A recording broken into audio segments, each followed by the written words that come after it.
আমার আজকের আয়োজনে থাকছে খুবই সামান্য তেল মশলায় আলু দিয়ে পাবদা মাছের ঝোল রেসিপি। আসসালামু আলাইকুম ভিউয়ার্স, সুমিস কিচেনে আবার আপনাদেরকে স্বাগতম। অনেকগুলো টিপস সহ আমি রেসিপিটি আপনাদের সাথে শেয়ার করছি, সংরক্ষণ পদ্ধতিও থাকবে তার মধ্যে। এখানে মাছগুলো পাবদা মাছ ধুয়ে ভালো করে পরিষ্কার করে পানি ঝরিয়ে নেওয়ার পরে পরিমাণ মতো লবণ দিয়ে দিলাম, 1 চা চামচ পরিমাণ হলুদ দিয়ে দিলাম, আর এখানে 1 চা চামচ মরিচের গুঁড়ো দিয়েছি। যারা ঝালটা পছন্দ করেন না তারা স্কিপ করবেন। আর এখানে 2 চা চামচ সয়াবিন তেল দিয়ে দিলাম। আর সয়াবিন তেল দেওয়ার কারণ হচ্ছে যে এটা একটা ছোট টিপস, আমি এখানে তেল দিয়েছি কারণ এটা আঁশ ছাড়া মাছ, তারপরে ভাজার সময় যাতে কোনো প্রকার তেল ছিটে না আসে গায়ের মধ্যে, এই জন্য তেলটা দিয়ে মাখিয়ে নিলে কিন্তু ভাজার সময় আর অ্যাক্সিডেন্ট হওয়ার সম্ভাবনা থাকে না। কথা বলতে বলতে ভালো করে মাছগুলো মাখিয়ে নিয়েছি। আর আমি এখন একটা এয়ারটাইট বক্সে কিন্তু সংরক্ষণ করব মাছগুলো, আর যতটুকু রান্না করব সেটা আমি বাটিতেই রেখে দিব।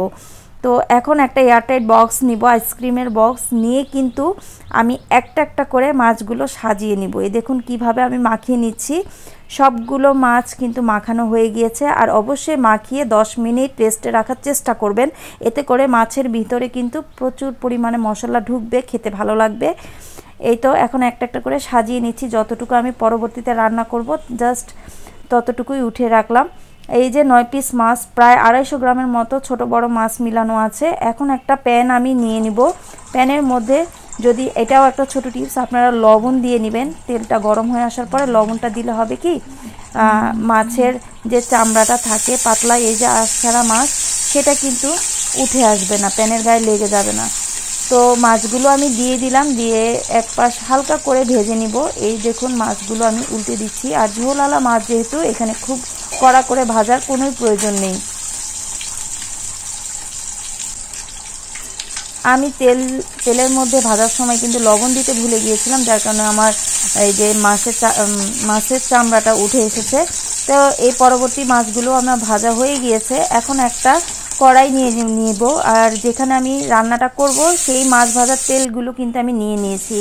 এখন আমি কথা বলতে বলতে এখানে হাফ কাপ পরিমাণ পেঁয়াজ কুচি দিয়েছি, আর 2টা আলু নিয়েছি, আর পরিমাণ মতো আমি লবণ দিয়ে দিচ্ছি। হলুদের গুঁড়ো দিচ্ছি 1/2 চা চামচ, আর মরিচের গুঁড়ো দিয়ে দিলাম 1 চা চামচ। যারা ঝালটা কম পছন্দ করেন তারা একটু কমিয়ে দিবেন।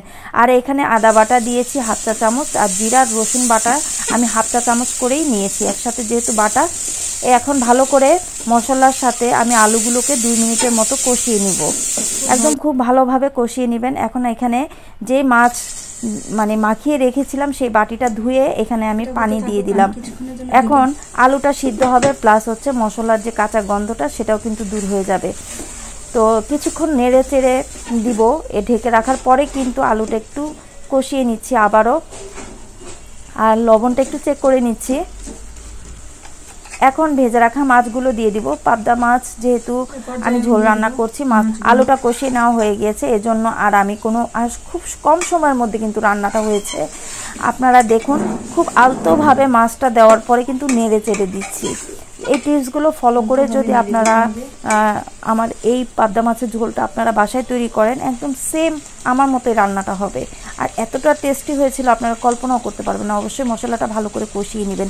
তো এখানে আমি পরিমাণ মতো একটা টমেটো কুচি দিয়ে দিয়েছি, আর এখানে পানি দিয়ে দিয়েছি। আপনারা দেখেন, আর নাড়াচাড়া কিন্তু করছি না, জাস্ট আমি পাতিলটা ধরেই কিন্তু নেড়ে দিয়েছি।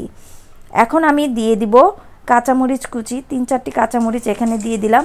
হ্যাঁ, পরিমাণ মতো দিয়ে কিন্তু আমার রান্নাটা প্রায় শেষ। আমি আবারও ঢেকে দিব 2 মিনিটের জন্য। যতটুকু ঝোল রাখবো ঠিক ততটুকু পরিমাণ আমি একটু চেক করে নিয়ে এখানে আমি কিছু ধনিয়া পাতা কুচি দিয়ে নামিয়ে নেব। রান্নাটা কিন্তু হয়ে গিয়েছে। আলুগুলো একটু ভালোভাবে চেক করে নিতে হবে যে সিদ্ধ হয়েছে কিনা। আমার সব কিছু একদম পারফেক্টভাবে হয়ে গিয়েছে। ঝোলটা আমি একটু চেক করে এখানে ধনিয়া পাতা কুচি দিয়ে দিলাম। তো আশা করি এই রেসিপিটি আপনাদের ভালো লেগেছে। যদি ভালো লেগে থাকে অবশ্যই চ্যানেলটিকে সাবস্ক্রাইব করবেন, পাশে থাকা বেল বাটনটি ক্লিক করে দিবেন, ফ্রেন্ডস অ্যান্ড ফ্যামিলির সাথে শেয়ার করবেন।